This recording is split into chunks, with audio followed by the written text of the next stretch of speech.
President Barack Obama has asked his Jobs Council to identify areas of his jobs plan that can be implemented without congressional approval. Democratic Congressman Jesse Jackson, Jr. of the House Appropriations Committee says President Obama's proposal needs to go further, and he should act without Congress if necessary.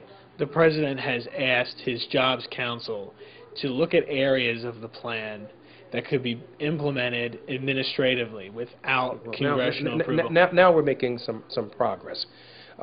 President Obama tends to idealize, and rightfully so, Abraham Lincoln, who looked at states in rebellion, and he made a judgment that the government of the United States, while the states are in rebellion, still had an obligation to function.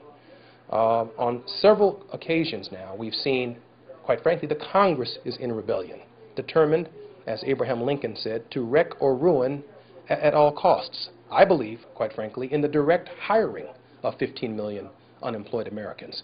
At $40,000 a head, some more than 40,000, some less than 40,000, that's a $600 billion stimulus. It could be a 5-year program. For another $104 billion, we bail out all of the states. The problem within the states ends tomorrow for $104 billion.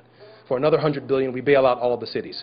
So for about $804 billion, we put 15 million Americans to work. We bail out the states and we bail out the cities, but we do it through direct hire. We put people to work cleaning up communities. We put people to work through a civilian conservation corps, through a works progress administration, because the hour demands it. And as more people work, they pay taxes. They pay taxes into the fourth quarter. They buy wares. They buy homes. They meet their obligations. And our economy begins to work its way out of this protracted recession. I believe that's the only way out of this crisis. And I hope that the president begins to continue to exercise extraordinary constitutional means based on the history of Congresses that have been in rebellion in the past. The president had the opportunity to exercise Section 4 of the 14th Amendment during the debt crisis. He chose not to help the United States honor its obligations because the Congress is in rebellion. When we recognize that the Congress is in rebellion, I think the President of the United States will follow the correct course. He's doing that now. He's looking administratively for ways to advance the causes of the American people because this Congress is completely dysfunctional.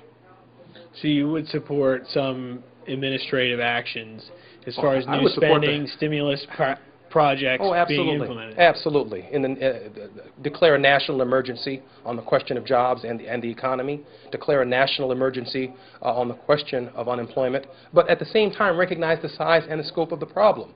If you recognize it, then, as I've heard other economists in the Wall Street Journal and even the New York Times have suggested, that the president's jobs proposal is about 1/20th the size of the problem.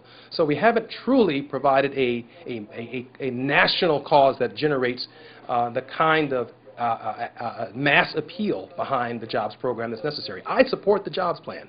I support the president's reelection. I support Barack Obama. But at this hour, we need a plan that meets the size and the scope of the problem to put the American people to work. And that's what you meant by going further. But we've got to go further. I support what he does. Clearly, Republicans are not going to be for it. But if the administration can handle administratively what can be done, we should pursue it. And if there are extra constitutional opportunities that allow the president administratively to put the American people to work, he should pursue every single one of them. On Capitol Hill, I'm Nicholas Palisade, The Daily Caller.